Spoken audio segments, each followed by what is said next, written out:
The first thing I learned about Keeler Station was that gravity curves differently when 1,000 species agree to share a hallway.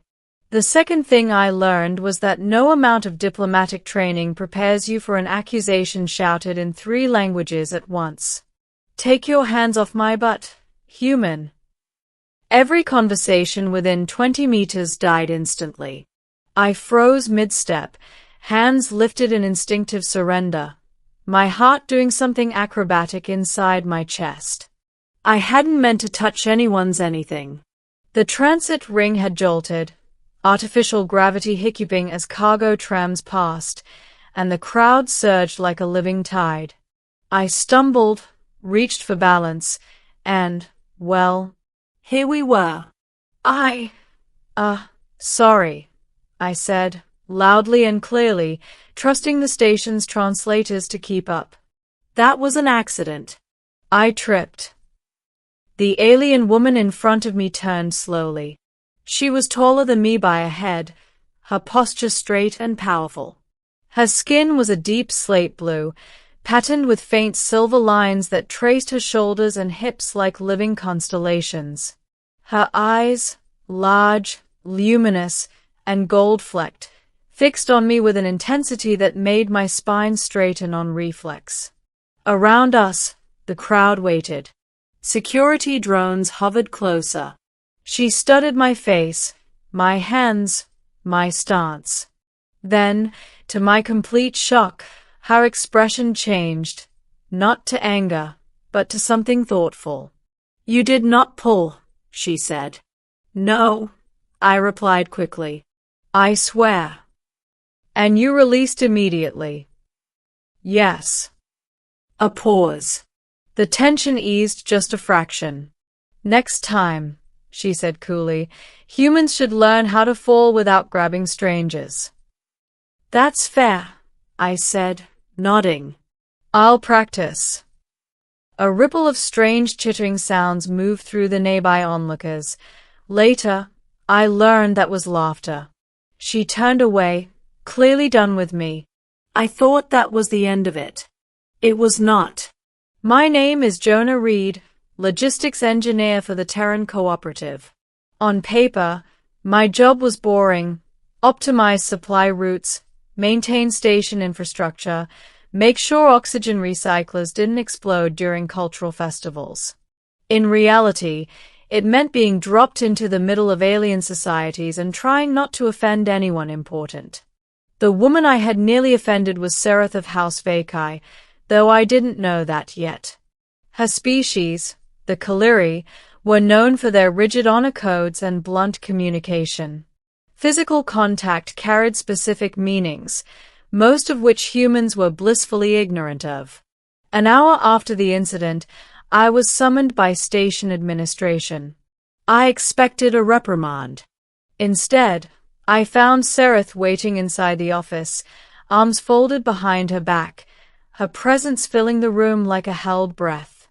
This human, she said to the administrator, will accompany me. I blinked. I will, what? You will accompany me, she repeated, eyes never leaving mine.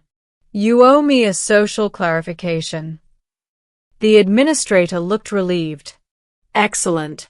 Please cooperate, Engineer Reed. And just like that, I was dismissed, with her. We walked through quieter corridors this time, the ambient hum of the station replacing the earlier chaos. Sereth moved with a purposeful stride, and I had to lengthen my steps to keep up. Look, I began, if this is about the transit ring. It is not, she said. Oh. It is about intent, she continued. Among my people, what you did could be interpreted as a challenge or an insult. I definitely wasn't challenging you, I said. I lose most challenges involving balance. She glanced at me sidelong. You joke when nervous. Constantly. We stopped outside a residential lift reserved for long-term delegates. She turned to face me fully now. Why did you not attempt to justify yourself by diminishing me? She asked. Others do. Because I messed up, I said simply. Even if it was an accident, it still happened. Best thing I could do was apologize and not make it worse. Her silver markings pulsed faintly. That answer is uncommon. The lift doors opened. Come, she said. I wish to continue this discussion. Where? I asked. To my dwelling. I hesitated, just a heartbeat. Is that safe? I asked carefully. For you, she said. Yes. I decided that was good enough. Her home was nothing like I expected. Warm lighting replaced the station's sterile glow. Organic curves defined the space, arched walls, woven metallic fabrics, living plants that responded to movement by shifting their leaves. The air smelled faintly of minerals and something floral. Remove your footwear, she said. It is respectful. I did. She gestured for me to sit on a low, cushioned platform. I complied, feeling suddenly very aware of how human and out of place I probably looked. You are not afraid now, she observed. I am, I admitted. Just less than before. She considered that, then poured a steaming liquid into 2 shallow cups and handed one to me. A calming infusion, she said. Non-toxic. I verified. Appreciated. We drank in silence for a moment. Why invite me here? I asked at last. Because, she said slowly, you reacted as if I were a person, not a spectacle. That is rare. I shifted. I think most humans would want the same courtesy. Perhaps, she said. Yet many fail to give it. She leaned back slightly, studying me again, not critically this time, but curiously. On Keeler Station, she continued, physical accidents are often used as pretexts. You did not exploit the moment. I was mostly trying not to get arrested, I said. A soft, surprised sound escaped her, something between a snort and a laugh. The evening stretched on. We talked about station design, about Kaluri family structures, about how humans somehow survive their own planet long enough to reach the stars. I learned that Sereth was an envoy, not merely a civilian, and that her bluntness often made negotiations difficult.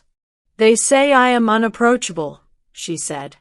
People say that about engineers too, I replied. Usually right before they need something fixed. Her markings glowed brighter. When it was time for me to leave, she walked me to the door. You are welcome here again, Jonah Reed, she said formally. If you choose. I'd like that, I replied, surprised by how easily the words came. She inclined her head, a Kaluri gesture of respect.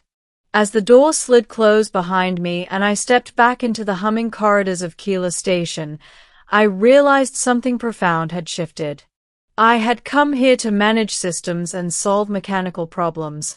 Instead, by tripping in a crowded hallway and choosing a simple apology over excuses, I'd done something far more human. I'd made a connection. And somewhere behind that door, an alien woman who had every reason to dismiss me had instead opened her home. Sometimes, HFY isn't about strength or weapons or war. Sometimes, it's about owning your mistakes and listening when someone tells you to keep your hands to yourself.